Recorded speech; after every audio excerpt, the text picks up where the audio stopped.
ओडिशा की भविष्यवाणी पुस्तकों से कलियुग के अंत समय पर आने वाले वो दिव्य महापुरुष के बारे में जो बात जहाँ पर लिखा गया है उसे मैं मेरे चैनल के माध्यम से आप सभी के सामने लाने की प्रयास कर रहा हूँ। तो आज मैं संत भीमभोई जी की स्तुति चिंतामणि पुस्तक के पेज नंबर 175 और 176 पर क्या लिखा गया है आपके सामने उपस्थापन करूंगा। तो यहाँ पर जो लिखा गया है ये महिमा धर्म की जो भक्तगण है इसे क्या समझे होंगे मैं नहीं जानता, मगर ये जो बात लिखा गया है वो एक ही मात्र वो महापुरुष के लिए ही लिखा गया है। ये उनके व्यतीत द्वितीय और कोई भी नहीं हो पाएंगे यहाँ पर जो बात लिखा गया है, क्योंकि इस सभी पंक्ति को मैं जब आपके सामने उपस्थापन करके समझाऊंगा उसी से ही आप ये सब जान पाएंगे। तो चलिए शुरू करते हैं क्या लिखा गया है। 21 भुवन जिणी जेबे जीव एव अलेखर भक्त गृही दिगाम्बरी जे अछ संसारे देख के अछ सामर्थ। ये 21 भुवन को जीत कर जो आगे जाएगा वो ही अलेख भगवान के भक्त होगा और गृही दिगाम्बरी के अंदर इस संसार पर ऐसा सामर्थ्य है जो कि 21 पूरा भुवन को जीत पाएगा। कोई भी भक्त इस कलियुग पर सामर्थ्यवान नहीं है। और यहाँ पर जो अलेख की बात किया गया है ये स्वयं निराकार भगवान स्वयं सृष्टिकर्ता को कहा गया है, जिनके पास ब्रह्मा विष्णु महेश्वर भी प्रत्यक्ष रूप से न पहुंच पाकर कल्प कल्प तक तपस्या कर रहे हैं। तो गृही दिगाम्बरी कौन भला सामर्थ्य होगा उनके पास पहुंचने के लिए। अलेख प्रभु को जे भजी पारिब न पड़िब तार काया चेता चैतन हेतु न बुड़िब करिबे से जेबे दया। वो अलेख भगवान जिनके बारे में वेद पर कुछ भी लिखा नहीं गया, ये अनंत संसार के बाहर जो रहते हैं उनको भजन जो कर पाएगा उसका काया शरीर कभी भी जलकर भस्म नहीं होगा, चेता चैतन्य उसका डूब नहीं जाएगा। वो अलेख भगवान के कृपा से श्री महा चैतन्यमय होगा। यहाँ पर जलने की बात क्यों कहा गया है, क्योंकि जो भगत इसके लिए सामर्थ्य होंगे वो स्वयं ब्रह्म देही होंगे। ब्रह्म देही होने के बाद ही कोई अलेख भगवान को भजन कर पाएगा। हम साधारण जीव नहीं कर पाएंगे। हम तो अपने आत्मा को वहन करने के लिए सामर्थ्य नहीं रखते। आत्मा अगर जागृत अवस्था को चला आता है तो हमारे अंदर सड़ा रिपु आदि सृष्टि हो जाते हैं। उसको धारण करने की क्षमता साधारण मनुष्यों के पास नहीं है। और स्वयं ब्रह्म को धारण करके ब्रह्म देही होने के बाद ब्रह्म भगति के द्वारा स्वयं महाब्रह्म अलेख महाशून्य पुरुष को भजन करने के लिए वो भगत सामर्थ्य होंगे। रज वीर्य जन्म न लभिब जुगे जुगे अजरामर इच्छिले देह अदेह होई पारे इच्छा मरण तार। जो भगत अलेख भगवान को भजन करने के लिए सामर्थ्य होंगे उनका पुनर्जन्म होगा वही शरीर पर। इसलिए रज वीर्य जन्म न लभिब, रज वीर्य से वो जन्म नहीं लेंगे, जुगों जुगों तक वो अजरामर होकर रहेंगे। इच्छिले इच्छा मात्र ही देह अदेह हो सकता है और इच्छा मृत्यु को वो प्राप्त करे होंगे। कोई भी उन्हें मार नहीं पाएगा। अपने इच्छा से ही वो देह त्याग करेंगे और ब्रह्म को प्राप्त करके स्वयं ब्रह्मदेही हो जाएंगे। उनका शून्य सत्ता भी सृष्टि होगा। जो गुरु आश्रित हैं, जो सद्गुरु आश्रित हैं, वो सब अपने गुरु को, अपने गुरु के शून्य देह को अनुभव कर पाते होंगे। जहीं पर भाव भक्ति पर पुकारे, वहीं पर अपने गुरु जी के शून्य देह को वहीं पर देख पाते होंगे। उसी तरह वो भगत के देह जैसे, शरीर जैसे शून्य देह भी रहा होगा। इसलिए कहा गया है कि जहाँ पर वो इच्छा करेंगे देह से, वो अदेह भी हो सकते हैं। भवार नव माया न लागई ताकू न पसई जमद्वार, मो पिंड गढ़िला सकती ए अटे एथु होइछि बाहर।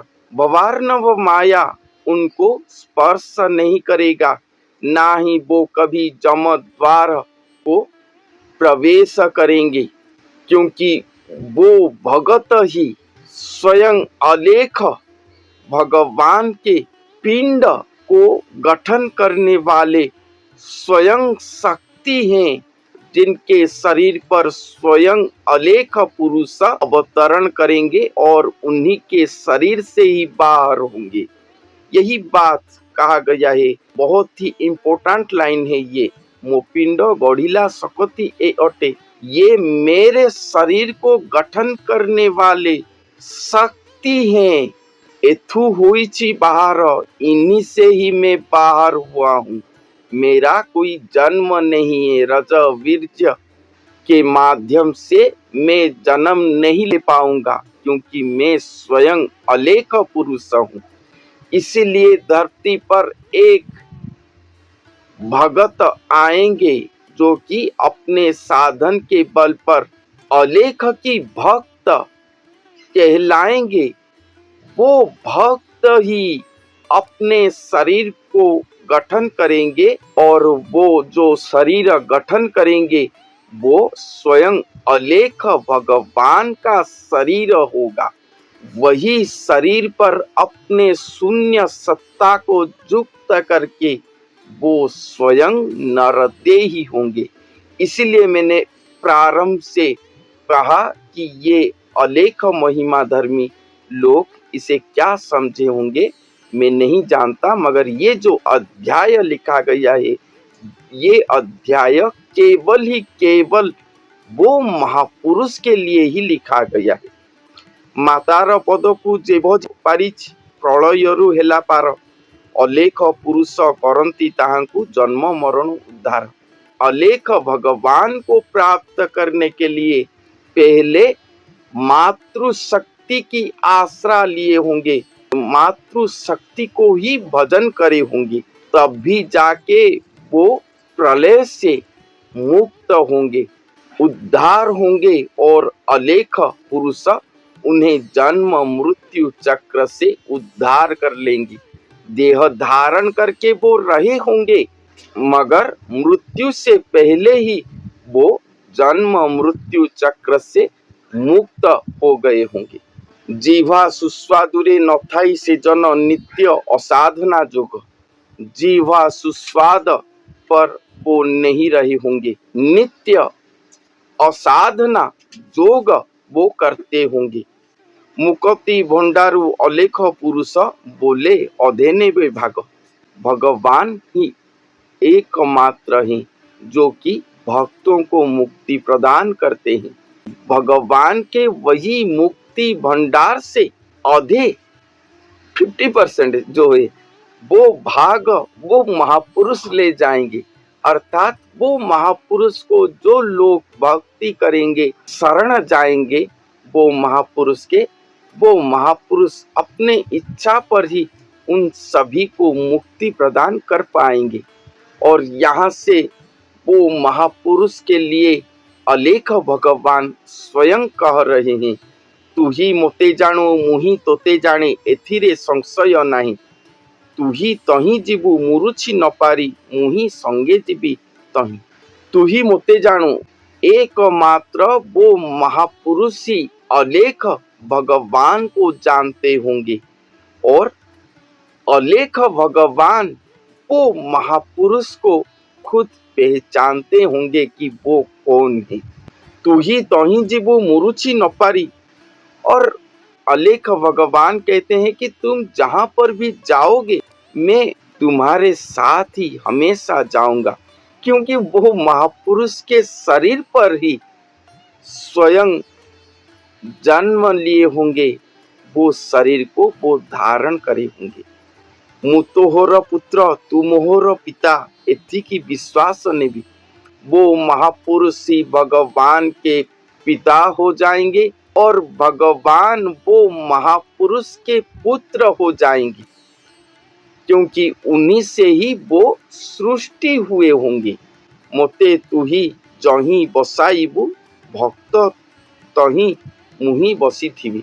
यहाँ पर कहते हैं कि मुझे तुम जहाँ पर बिठाओगे हे भक्त मैं वहीं पर बैठकर रहूंगा। भगवान वो महापुरुष के शरीर पर चले आए तो अपने मनमर्जी नहीं करेंगे। ये बात यहाँ पर कहते हैं कि तुम जहाँ पर रहोगे, जैसे रहोगे, जिनके बीच तुम बैठोगे, तुम्हारे साथ मैं भी उसी तरह रहूंगा, उसी तरह बैठूंगा। एमंत बोलंती अलेख पुरुष निष्काम भक्त को चाही तो हो मोह बाबा जेबण पीरती त्रिभुवने जना नहीं। इस तरह बोल रहे हैं अलेख पुरुष वो निष्काम भक्त को देखकर, और कहते हैं कि तुम्हारे और मेरे बीच जो प्रीतिभाव है वो त्रिभुवन पर किसी को भी पता नहीं है। यहाँ पर वो भक्त को बाबा संबोधन कर रहे हैं अलेख पुरुष। एक गुरु होंगे उन्हीं को ही बाबा संबोधन करे हैं, और तुम्हारे और हमारे बीच जो संपर्क, जो प्रीतिभाव है, ये त्रिभुवन को पता नहीं है। निष्ठा भक्ति बड़े बंदी होई एका काहीं नुहई बंधन। भक्त पाखरु न छाड़ी जगी थाई देश निक पिंड प्राण। निष्ठा भक्ति बल पर वो भक्त के शरीर पर स्वयं भगवान बंदी होकर रहे होंगे, मगर अन्य कहीं पर भी वो बंधन युक्त नहीं होंगे। वो भगत के निष्ठा भक्ति बल पर ही स्वयं अलेख भगवान बंदी हुए होंगे, मगर अन्य कहीं पर भी वो बंधन युक्त नहीं होंगे। और एक क्षण के लिए भी भक्त के पास को छोड़कर अन्य कहीं पर भी नहीं जा पाएंगे अलेख भगवान। जैसे पिंड पर प्राण रहता है, उसी तरह भक्त के शरीर पर अलेख भगवान रही होंगे। अघोर निष्ठा भगति रे जे जन अमने करिब मन, आयत नहीं अलेख पुरुषर हेबे ताहार अधीन। वो महापुरुष के अघोर निष्ठा भगति के द्वारा अमन मन एक हो गया होगा। इसलिए स्वयं अलेख पुरुष के पास कोई चारा नहीं होगा, उनके आयत्त पर वो खुद नहीं होंगे, वो महापुरुष के अधीन हो गए होंगे अलेख भगवान। किबा नरलोक किबा देवलोक करुछंती भक्ति देख, किबा सुरलोक किबा रुद्रलोक जे अछि तिनि त्रैलोक्य। अलेख ब्रह्मरे भगति होइले न हुअंती केहि साहा, त्रिभुवन लोके न सहंती एका जानी बुझी करी ताहा। नरलोक देवलोक सुरलोक रुद्रलोक ये सब भक्ति पथ पर रहे हैं, मगर जो अलेख ब्रह्म भगति की ओर चले जाते हैं। जो महापुरुष, उनके प्रति ये कोई भी सहापक्ष नहीं होते, क्योंकि ये भक्ति के बारे में उन्हें पता नहीं है। पहले नवधा भक्ति पर वो महापुरुष रहे होंगे, नवधा भक्ति पर रहे होंगे वो महापुरुष। ब्रह्म को प्राप्त करने के बाद दशम भक्ति राधा प्रेम को जाएंगे और उसके बाद महानित्य महाप्रेम की ओर जाएंगे, जहाँ पर भजन अर्चन कीर्तन वंदन ये सब लुप्त हो जाएगा धीरे धीरे। बहुत ही आन वातायन, उनके पास आन वातायन दिखाई देगा। वो कोई भी मंदिर का प्रसाद नहीं खाएंगे, कोई मूर्ति पूजा आदि नहीं करेंगे, कोई भगवान को किसी को हस्त जोड़कर प्रणाम नहीं करेंगे। इसी तरह वो रहेंगे, किसी का उच्छिष्ट नहीं खाएंगे। बाह्य में देखने के लिए वो एक साधारण हो जाएंगे। पहले असाधारण भक्ति करे होंगे, असाधारण के बाद फिर से साधारण हो जाएंगे। मगर साधना उनका चल रहा होगा। आप कहोगे कि साधारण हैं तो वो जाप करेंगे, नहीं, प्रभु के पास वो सेवा करे होंगे, अन्य कहीं पर वो सेवादान नहीं करेंगे। ये जो भी कहते हैं ये संपूर्ण गलत है। और उनके भक्ति को देखकर ये नरलोक, देवलोक, सुरलोक, रुद्रलोक कोई भी उन्हें सह्य नहीं कर पाएंगे। अलेख भगति केही न पारंती कोटि के गोटिए सार, जेहू इच्छा सेहू समर्थ नुहंती शुद्ध मनरे विचार। अलेख भगति करने के लिए कोटि भगत के बीच एक सामर्थ्य होता है। भक्त और भगत दोनों अलग हैं। भक्त भक्ति भावापन्न मनुष्य, ये भी अलग है। भक्ति भावापन्न मनुष्य जो हैं, जो प्रयासरत रहते हैं अपने आप को भगवान के भक्ति पर रखने के लिए। ये भक्ति भावापन्न मनुष्य अपने भक्ति के द्वारा भगवान तक पहुंच नहीं पाते। इसलिए भगवान उनके निष्ठा को देखकर या सद्गुरु की कृपा से उन्हें अपने भक्ति प्रदान करते हैं। जिनको ये भक्ति मिलता है वो ही भक्त कहलाते हैं इस जगत पर। जो आध्यात्मिक पथ पर चला गया वो अपने आप को भक्त कह देता है, ये संपूर्ण गलत है। हम सब भक्ति भावापन्न मनुष्य हैं। भगवान से भक्ति पाने के बाद ही हम भक्त होंगे। ये भक्तों के बीच जो आगे निकलता है, भगवान से शक्ति प्राप्त करता है, भगवत शक्ति प्राप्ति करता है, वो ही भगत कहलाते हैं, जो कि गुरु संप्रदाय होते हैं। वो भगतों के बीच, कोटि भगतों के बीच एक ही निकल कर आते हैं, जो कि अलेख भगवान के भक्ति करने के लिए समर्थ होता है। सब नहीं कर पाएंगे।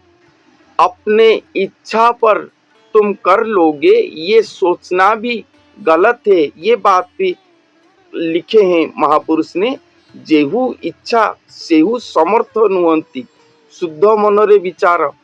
जिनके पास शुद्ध मन होगा, वो शुद्ध मन पर ये बात को विचार करो कि जो इच्छा कर लेगा अलेख भगवान की भक्ति करने के लिए, वो नहीं कर पाएगा। इतना स्तर है। पहले सगुण साकार स्तर को भेद करना पड़ेगा। सगुण साकार स्तर को धारण करने के बाद ही तुम निर्गुण निराकार की ओर जाओगे।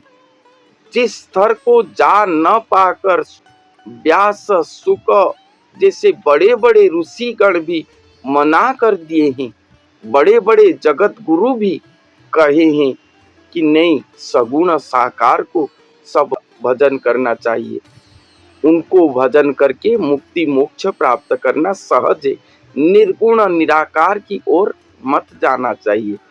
जन्म जन्म बीत जाएगा, उन्हें प्राप्त नहीं कर पाओगे, व्यर्थ चला जाएगा तुम्हारा जन्म, इसलिए उधर मत जाओ। ये बात कहते हैं बड़े बड़े जगत गुरु। क्यों क्यों कहे हैं? अश्रुति शून्य अगोचर आसरा भरोसा जे करी पारे, अनंत बाहरे से अलेख ब्रह्म पूरी थाए ताहा ठरे। अश्रुति, जिनके विषय पर कोई कभी भी नहीं सुना है, शून्य अगोचर, शून्य को भी गोचर नहीं है, शून्य के ऊपर जो है, उनको जो आश्रा करेगा, भरोसा करके रहेगा, अनंत बाहर से अलेख ब्रह्मपुरी था। ये अनंत संसार के बाहर वो अलेख पुरुष पूर्ण होकर रहे हैं। ये अनंत संसार को पार करके उनके पास कौन जा पाएगा? जो अनंत तक पहुंच पाएगा वो ही जा पाएगा। जन्म मृत्यु चक्र के अंदर हम हैं, हम कैसे वहां तक जाएंगे? ये कोई साधारण मनुष्य के लिए लिखा नहीं गया, एकमात्र वो महापुरुष के लिए लिखा गया है। वो ही आएंगे जीवन धारण करते समय, जन्म मृत्यु चक्र को पार करेंगे, ब्रह्म को धारण करेंगे, अनंतमय होंगे। अनंतमय होने के बाद ही वो महाशून्य पर जो भगवान व्याप्त होकर रहे हैं, उनको भक्ति करके धारण करने के लिए समर्थ होंगे।